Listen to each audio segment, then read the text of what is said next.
The sun slowly descended behind the thick canopy of the forest, casting elongated shadows on the forest floor. From above, the dense foliage appeared impervious, a sea of green that spoke of seclusion and secrecy. Amidst this, a man trudged carefully, flanked on either side by his two young children. Their steps were slow, their faces a blend of awe and apprehension.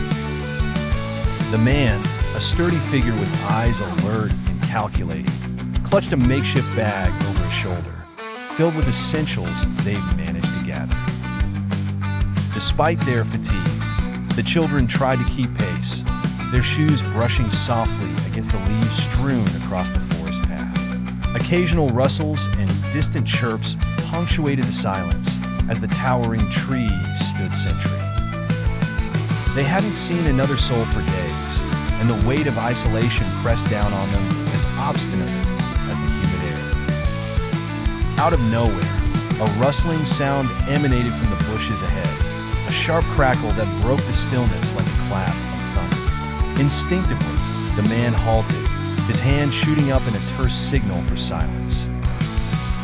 Fear flickered in the eyes of the children as they huddled close to their father, their gazes darting in search of the unseen threat.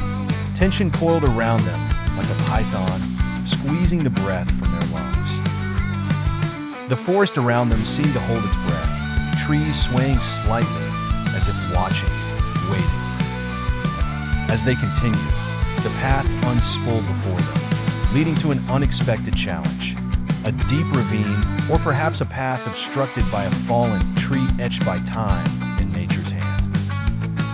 Their steps faltered for a moment before the man urged them onward, understanding that stopping was more dangerous than moving forward. Without warning, an ominous presence emerged, spotted briefly in the clearing, a predator's shadow, a tangible gasp of danger. Heartbeats quickened, adrenaline surged, and for a panicked heartbeat, survival instincts kicked in. The potential threat evaporated as swiftly as it appeared, leaving them shaken but unscathed, the specter of fear an indelible mark on their journey. Finally, they arrived at a small clearing that offered respite, an alcove shrouded in shrubs and low-hanging branches, a sanctuary for the moment. Yet, even in this temporary solace, anxiety lingered in the air like a stubborn mace.